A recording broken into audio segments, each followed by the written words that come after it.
Think back to the very end of 1999 for a second. The whole world was holding its breath, waiting for this single global deadline. Well, today we're facing another huge tech shift with generative AI. But here's the twist. This time, there's no countdown to midnight. So what on earth happens when the race you're in has no finish line? All right, to really get this, let's hop in the time machine and rewind the clock. Let's go back to a time when pretty much the entire planet shared one single universal deadline. It was this wild moment of collective panic and, a whole lot of problem solving. You can just feel the tension in those words, can't you? It was this global sprint against a fixed point in time, the Y2K bug. Every company, every government, they knew exactly what they were up against and precisely when that moment of truth would hit. The beautiful thing about the Y2K crisis, if you can call it that, was just how clear it was. The threat was a known quantity, just a simple coding mistake, really.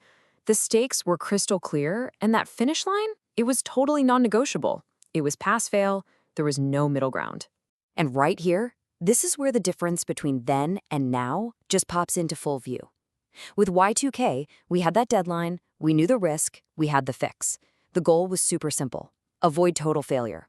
But with GenAI, no deadline, the risks are changing all the time, and the goal isn't just to survive, it's to stay ahead of everyone else. So this new reality, it completely redraws the competitive map. We're now in a race that literally has no finish line, and the track is being repaved every single day by generative AI.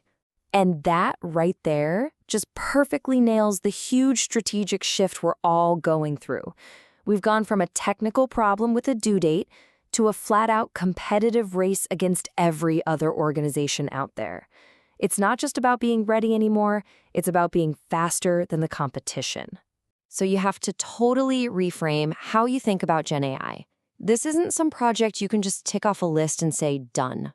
Nope. It's a constant rolling wave of change.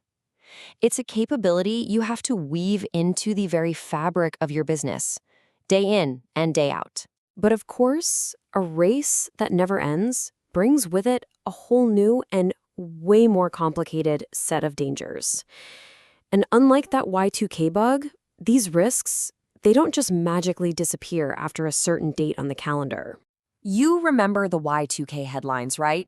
Planes were going to fall out of the sky, banks were going to collapse. Today, the big scary stories are about killer robots. And yeah, all that FUD, that fear, uncertainty, and doubt, it grabs your attention. But the real practical risks for businesses right now are much more subtle, and they're all about security and data. See, every time we get a new AI capability, we also get new vulnerabilities. First up, you've got the risk of sensitive data getting exposed when it's fed into these models.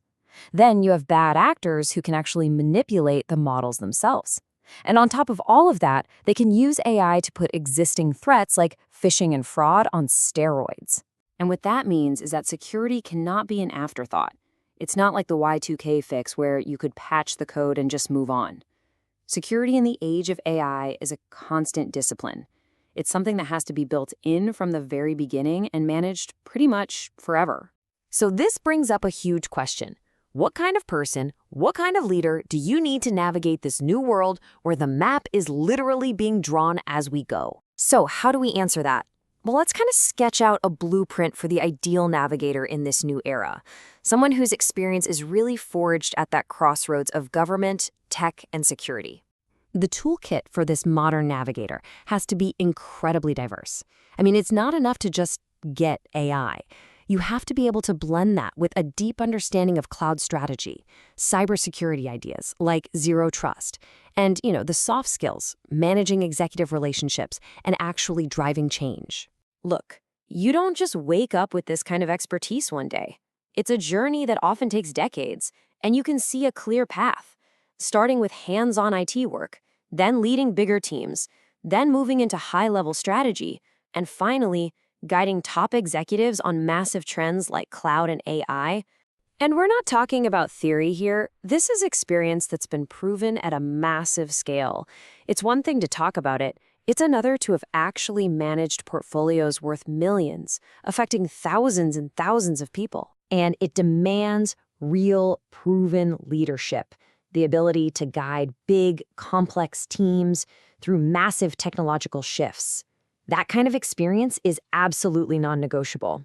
And finally, all of this expertise is backed up by tangible proof. Certifications in AI and security, being a recognized thought leader, and having a foundation of discipline that comes from high-stakes, real-world experience.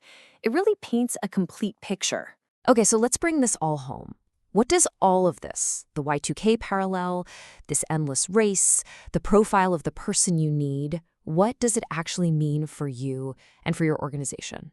At the end of the day, the entire mindset has to flip. We are moving from a defensive game of just trying to avoid risk to a totally offensive strategy that's all about creating and holding on to a competitive edge. And this right here is the one thing you really need to take away from all this.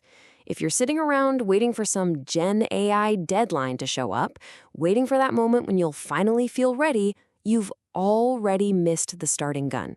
The competitive clock is already running and it's not waiting for anyone. So I'll just leave you with this final thought to chew on. The clock isn't running out. It's actually accumulating. Every single second that ticks by, your competitors are potentially getting further and further ahead. So the only real question left is, are you moving fast enough to keep up? Or maybe, just maybe, to lead the pack?